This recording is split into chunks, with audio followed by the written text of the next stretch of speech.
Assalamualaikum warahmatullahi wabarakatuh. Jumpa kembali dengan Banyuwangi Official. Selamat malam semuanya teman-teman. Jadi malam hari ini kita mau nonton lagi dan mari kita ketawa lagi bersama Opung Barbelak membahas tentang Ridwan Kamil, juga membahas tentang Kang Deddy Mulyadi.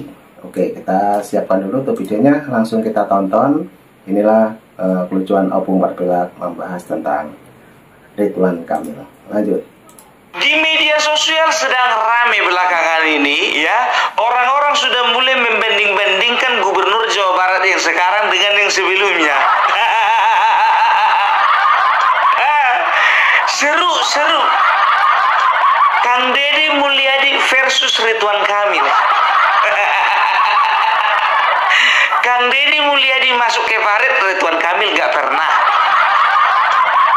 Kang Deddy Mulyadi menggusur tempat wisata demi lingkungan hidup, Ridwan Kamil gak pernah. Jujur aja loh, gue bilang gak boleh kayak gitu kita. Gimana pun juga masih tetap ada yang dibangun Ridwan Kamil. Kan begitu. Ya, kalau menyerang seseorang kira-kira dong. Jangan langsung bom atom gelembung. Peluru ya, pertama-tama itu peluru karet dulu. Ya, jadi aku mau katakan mereka berdua ini sebetulnya adalah putra terbaik bangsa, secara khusus putra terbaik Jawa Barat. Ya, tapi mungkin untuk saat ini Kang Deddy Mulyadi jauh lebih baik dari Ridwan Kamil. Itu aja.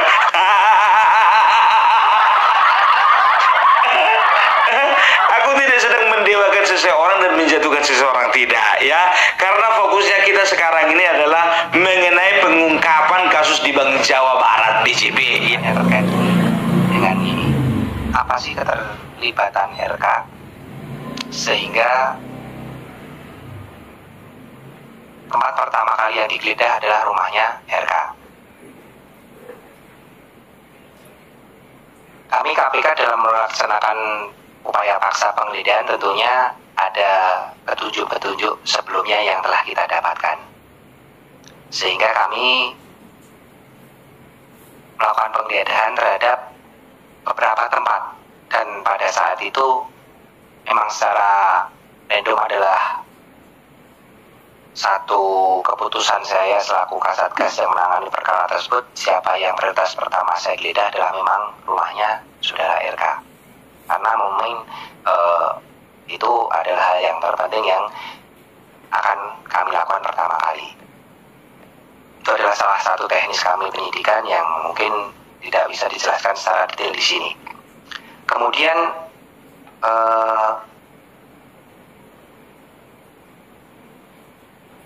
apa saja barang bukti yang didapatkan, baik itu di rumah Pak RK maupun di kantor BJB. Barang bukti yang kita dapatkan dalam proses penggeledahan ini, ini overall ya, saya bukan ngomong di satu tempat ya. Selama 3 hari saya melaksanakan penggeledahan, banyak yang kami dapatkan terkait dengan dokumen-dokumen, catatan-catatan terkait dengan pengeluaran dana non-budgeter tersebut. Kemudian terkait dengan aset-aset tadi seperti yang ditanyakan Om Sabir, itu semuanya kita belum semuanya sih ya, tapi kita sudah dapat memetakan siapa saja pihak-pihak yang nikmati terkait dengan dana non-budgeter ini. Kemudian kami juga menyita sejumlah uang namun dalam bentuk deposito kurang lebih 70 miliar rupiah. Kemudian ada beberapa kendaraan roda 2 maupun roda 4. Kemudian aset tanah, rumah, bangunan juga sudah kita lakukan penyitaan dalam proses ini, yang kami duga tempusnya maupun perolehannya berkesesuaian dengan perkara yang sedang kita tangani. Itu dari Mas Sandra kurang lebihnya. Bukan, tadi secara overall ya, dari semua tepatnya. Saya tidak mendetailkan karena banyak perkara, banyak tempat yang kami geledah selama 3 hari, kurang lebih 12 tempat. Jadi saya tidak bisa mendetailkan. Nanti secara detailnya mungkin bisa disampaikan pada rilis-rilis berikutnya. Ya, mungkin kalian kawan-kawan mungkin banyak yang bingung apa sih keterlibatannya Kang Ridwan Kamil ini, kan begitu. Kenapa bisa terkait? Kenapa rumah dia duluan digeledah? Harusnya yang duluan digeledah itu adalah rumah direktur utama. Kok rumah mantan gubernur? Kan begitu, ya kan? Ya, jadi gimana pun ceritanya, ya tetap ada kaitannya. Jadi seperti ini ya, Opung Parbelak akan berusaha untuk menguraikannya secara sederhana. Ya, kronologinya bagaimana, Bung? Ya, jadi begini, korupsi itu terjadi pada rentang waktu ya 2021, 2022, 2023. Ya, waktu itu menjadi pimpinan atau direkturnya itu adalah Yudi Renaldi, kan begitu. Nah, pimpinan Yudi Renaldi beserta dengan stafnya ya, pejabat pembuat komitmen yang bernama Widi Hartoto ya, mereka ternyata sedang merancang sebuah permainan ya dalam rangka untuk mencari sampingan.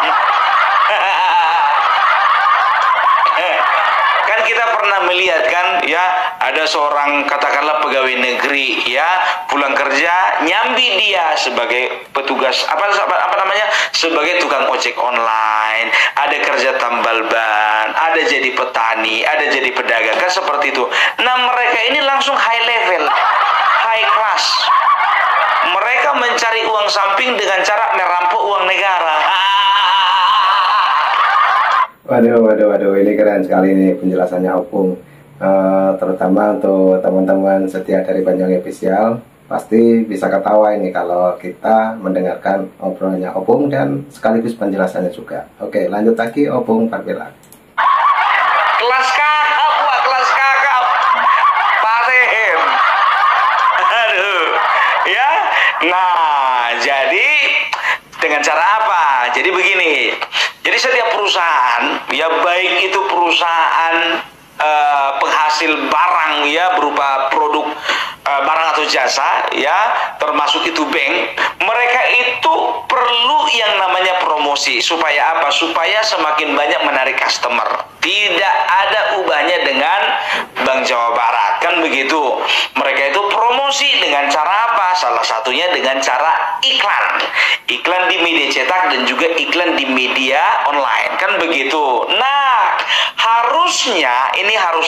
harusnya proyek untuk pengiklanan ini harusnya dilelang ke beberapa perusahaan. Mereka harusnya buka lelang, kan begitu. Nah, direktur beserta dengan pejabat pembuat komitmen ini mengatur supaya jangan ada lelang. Dan mereka lah yang mengatur dan memerintahkan ya untuk panitia pengadaan barang dan jasa untuk menentukan siapa-siapa saja perusahaan atau agensi yang akan bekerja untuk proyek tersebut. Dengan tujuan apa? Sudah pasti dengan tujuan supaya mereka bisa bermain harga. Kan begitu. Artinya apa? Kalau misalnya sudah menunjuk langsung perusahaan A, B, C, D, biasanya kan ada success fee-nya.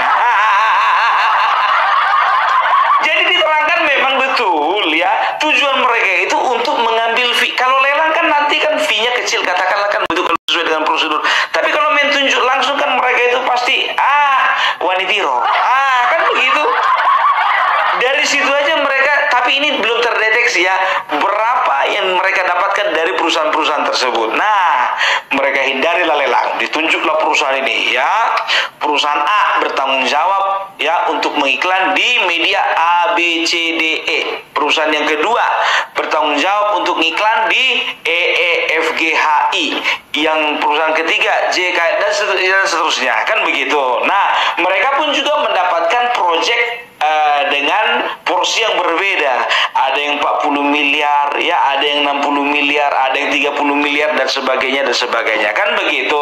Nah, ternyata ya mereka itu selain memberikan mereka menerima success fee dari perusahaan-perusahaan tersebut ya, ada beberapa modus yang mereka lakukan ya. Yang pertama itu sudah pasti ya, mereka menghindari yang namanya pelelangan. Karena apa? Kalau sudah terjadi pelelangan biasanya success fee-nya kecil.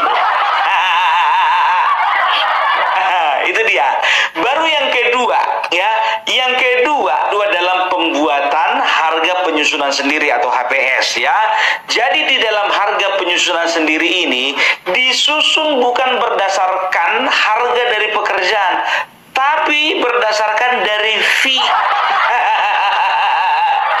Contohnya pekerjaan tersebut misalnya katakanlah ya cukup ya satu proyek dengan media A, B, C, D, E, F, G ya cukup menghabiskan dana sekitar 10 miliar kan begitu. Nah mereka ini menyusunnya itu ya berdasarkan dengan fee-nya kan begitu. Kalau misalnya mereka mengharapkan dari perusahaan yang A ya mengharapkan perusahaan A ini ada fee 5 miliar, maka 10 miliar yang misalnya untuk pekerjaan tersebut sudah bisa ya sudah pas harganya, maka mereka akan markup menjadi 15 miliar. 5 miliar lagi untuk siapa? Tebak sendiri. Kan begitu ya. Setelah itu ya apa lagi? Setelah itu mereka itu melakukan penyelewengan dengan tidak memverifikasi ya dokumen-dokumen dari penyedia sesuai dengan SOP. Kan begitu. Jadi kalau misalnya ya kalau vendor itu misalnya perusahaan tersebut ya akan melakukan pekerjaan, kan biasanya ada dokumen-dokumennya, bagaimana izinnya, bagaimana portofolionya ya, bagaimana pekerjaan-pekerjaan sebelumnya, bagaimana mengenai kualitas pekerjaannya, pernah bermasalahkah tidak, bagaimana pajaknya segala macam, kan begitu. Dan mereka tidak memverifikasi. Jadi lagian juga kan kayak mana mau memverifikasi, orang tunjuk langsung. Biasanya kalau izin-izinnya kurang lengkap, AFI-nya itu lebih besar itu. Itu dia. Nah yang keempat modus mereka dengan cara apa? Ternyata ya mereka melakukan penilaian tambahan setelah pemasukan penawaran dari perusahaan-perusahaan tersebut. Maksudnya seperti apa? Nah setiap perusahaan ya kan mereka itu kan ada harga tawar. Jadi misalnya mereka itu mendapatkan job untuk mengiklan katakanlah di 10 media.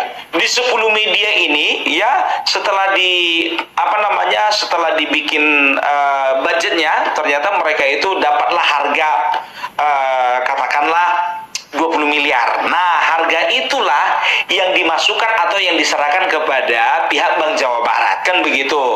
Penawaran dari perusahaan tersebut untuk melakukan proyek 20 miliar. Nah, mereka naikkan nilainya ya.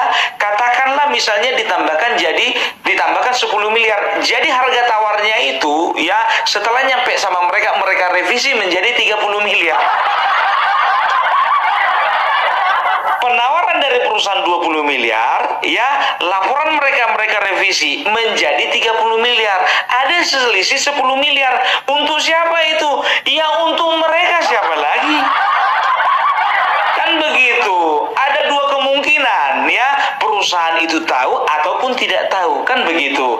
Kenapa aku katakan ada dua kemungkinan?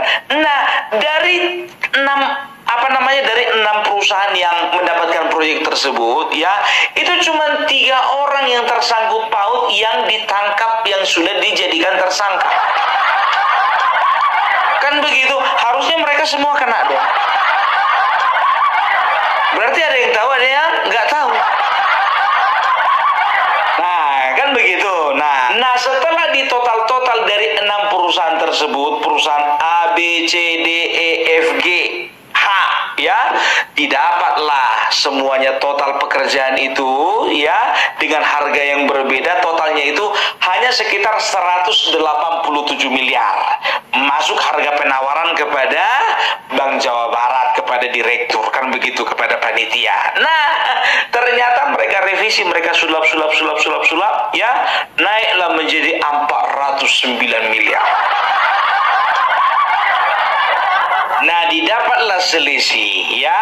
Harga totalnya 409 miliar ya, dikurang dengan harga proyek yang sebenarnya 187 miliar, selisihnya 222 miliar. Bayangkan kalian, lebih besar selisihnya daripada harga proyek. Waduh, banyak sekali ini, dan juga penjelasannya Opung sangat detail sekali teman-teman ya. Jadi dari perincian-perincian yang baru saja disebutkan oleh Opung Barbelak sangat jelas, dan kemungkinan masih ada lagi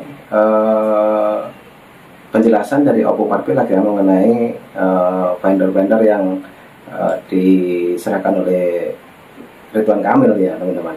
Oke, lanjut lagi Opung Barbelak. 220 miliar. Itu dia ya.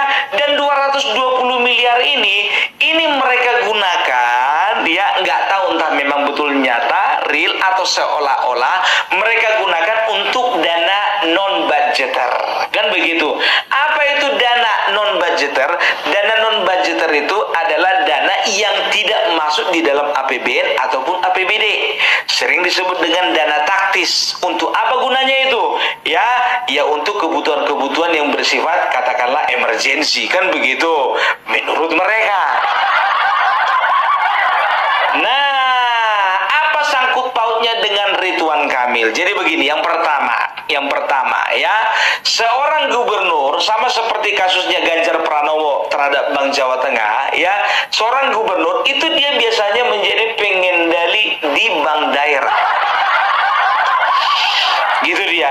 Waktu Ganjar kan begitu juga kan, mendapatan fee dia ya, gratifikasi lah kan begitu. Nah, setelah dilakukan penggeledahan ya, ternyata di rumahnya Mr. Ridwan Kamil ya, terdapatlah dokumen-dokumen mengenai dana-dana non-budgeter tersebut. Itu dia ya. Dan juga ada sekitar temuan ya, ini random ini ya, dari 12 tempat yang sudah digeledah ya, didapatlah ada sekitar dana sekitar 70 miliar tapi dalam bentuk deposito. Sekarang begini yang jadi pertanyaannya, deposito itu punya siapa?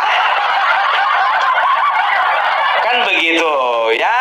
Jadi sudah jelas sekarang apa kaitannya antara Bank Jawa Barat dengan Ridwan Kamil kasus ini, kan begitu ya. Jadi kalau sudah ada dokumen ya terkait dengan dana non budgeter tersebut ada di rumah atau kediamannya Ridwan Kamil, sudah pasti dong Ridwan Kamil mengetahui. Dan itulah yang menjadi dugaan kuat, yang menjadi alasan kuat kenapa rumah Ridwan Kamil duluan digeledah. Gitu dia ya. Jadi mungkin banyak ini yang bertanya-tanya ya kan, apa sih apanya hubungannya, apa sih kaitannya, kronologinya seperti apa. Jadi Opung Barbelak berusaha untuk menyederhanakannya. Kalau dugaan Opung Barbelak kuat ya, di antara 70 miliar itu pasti ada depositonya Ridwan Kamil. Bayangkan kalian, uang kalau didepositokan ya, uang kalau didepositokan, kalau 1 miliar ya, ingat, kalau 1 miliar itu biasanya didapat dia itu bunga depositnya itu sekitar 5 juta ya, 5 juta.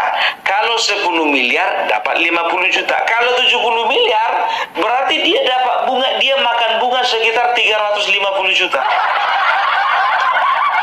Kenyang. Deposito. Aku nggak tahu ya depositonya ya itu di Bank Jawa Barat atau di bank lain ya. Kita akan lihat perkembangan selanjutnya bagaimana dan siapa yang memiliki deposito tersebut. Bayangkan kalian 350 juta uang bunga. Nggak kerja kita ongkang-ongkang kaki. Bisa bulan madu tiap hari. 350 juta. Mudah-mudahan nggak mengerucut ke nama satu orang aja ya kan. Itu dia ya. Jadi ternyata memang ketika seorang menjabat ya, baik itu jadi kepala daerah, kepala dinas ataupun apapun itu ya, kalau memang dia nggak kuat iman terjadi. Waduh, sangat detail dan banyak sekali ya keterangan dari Opung Barbelak yang kita tangkap dari obrolannya Opung yang baru saja bersamaan dengan candaan-candaannya juga Opung Barbelak ya, yang dimana pembahasannya sekali membahas satu untuk pembahasan juga ketawanya berkaitan, teman-teman. Nah, itulah uniknya opung berbelak, teman-teman ya. Jadi yang mungkin yang mau berkomentar silahkan tulis di kolom komentar saya. Dan karena video ini masih panjang, mari kita tonton lagi keterangan opung berbelak. Lanjut untuk videonya, kita play lagi.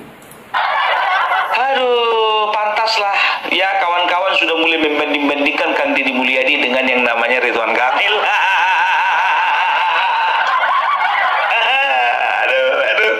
Ya, jadi kemarin ya jujur aja lah, gue bilang termasuk opung berbelak juga mengilu-ilukan yang namanya Ridwan Kamil karena belum ketahuan. Jadi opung berbelak sekarang mau ngangkat tangan, mau menunjukkan bahwasanya opung berbelak menyerah. Bukan salah mengambil keputusan, bukan, karena waktu itu nggak tahu.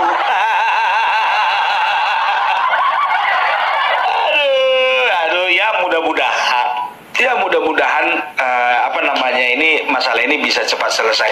Tapi gimana mau cepat selesai, sedangkan Ridwan Kamil menghilang.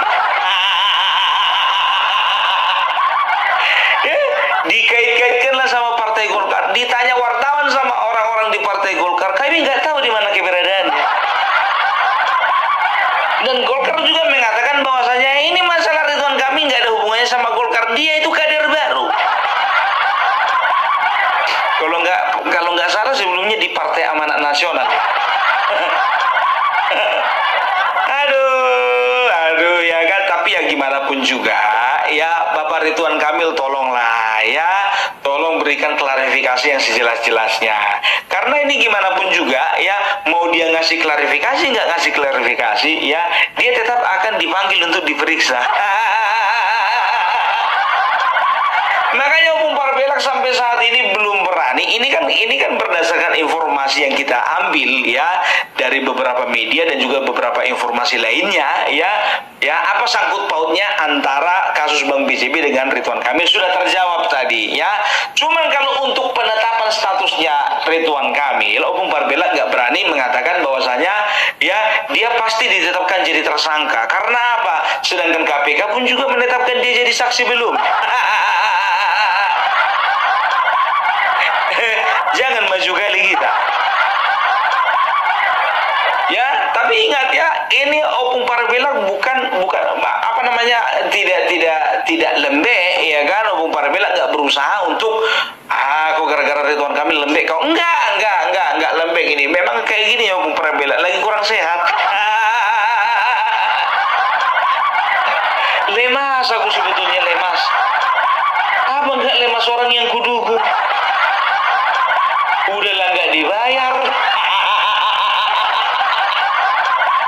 kalah pula. Kalau terbukti tersangkut korupsi, gimana pula ceritanya? Ya kan, aku ini sudah mulai dihujat biar tahu kali. Datang dari RT 16 itulah yang kalian dukung itu. Datang dari RW 24 tuh kan? Gara-gara dukungan siapa makanya Rano Karno menang. Makan itu yang kalah itu. Udah kalah korupsi lagi katanya.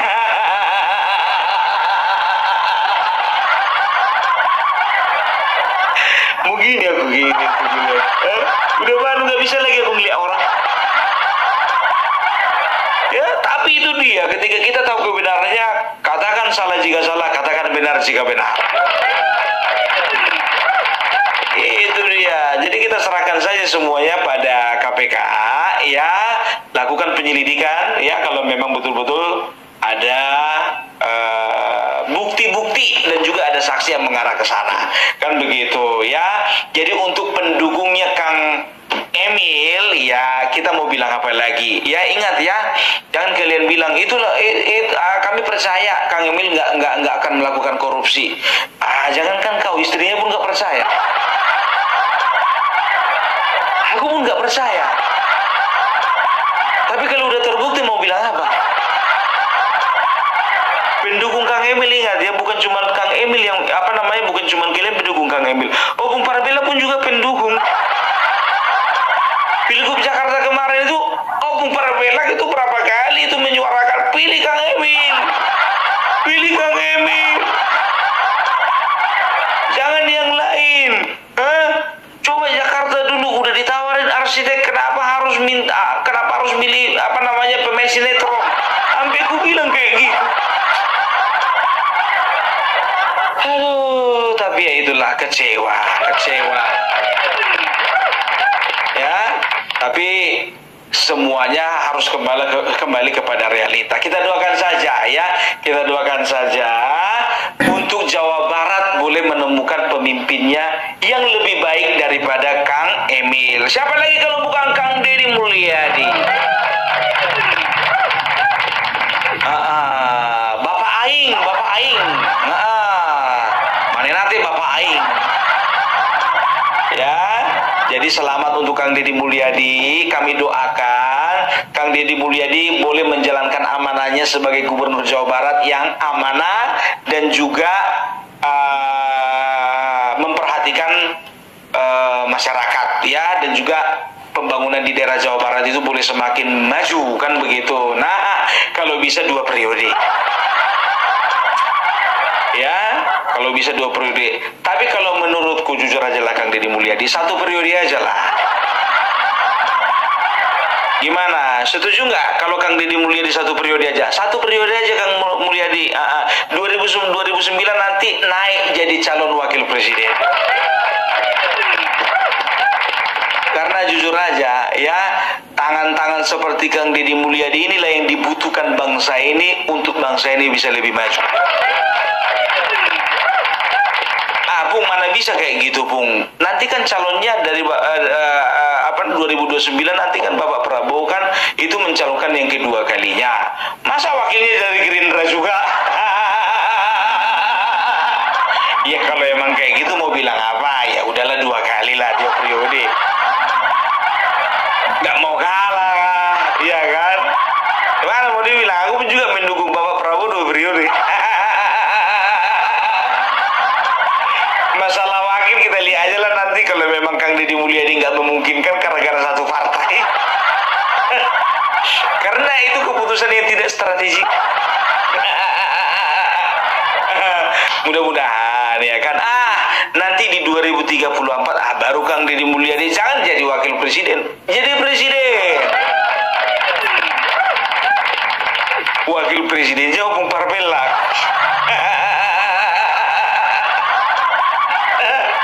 Aduh, mimpi kali ya, kan begitu kan. Sekarang kan semuanya itu berawal dari mimpi. Gitu dia ya. Jadi itulah dulu dari Opung Parpelak ya, berusaha untuk menyederhanakan yang rumit-rumit. Oke, itu dia. Jadi itulah dulu dari Opung Parpelak ya. Terima kasih ya sudah mendengar sedikit hal-hal terkait dengan korupsi di Bank Jawa Barat. Oke, jadi itu dulu dari Opung Parpelak. Salam NKRI, NKRI harga mati. Oke, terima kasih Opung Parpelak. Nah, itulah tadi teman-teman ya keterangannya Opung Parpelak mengenai Bapak Ridwan Kamil yang sampai sekarang masih menghilang menurut informasi dari Opung Parpelak. Dan tadi juga sangat banyak sekali ya jumlah uang yang didepositokan oleh Ridwan Kamil. Dan mungkin teman-teman yang menonton dari awal sampai akhir, jangan lupa yang mau berkomentar tulis di komentar saya. Dan nanti juga ada lagi untuk video yang lebih seru tentang Bapak Ridwan Kamil di part yang kedua. Oke, terima kasih semuanya. Anu hikmahnya, salam buat keluarga. Assalamualaikum warahmatullahi wabarakatuh. Sampai jumpa.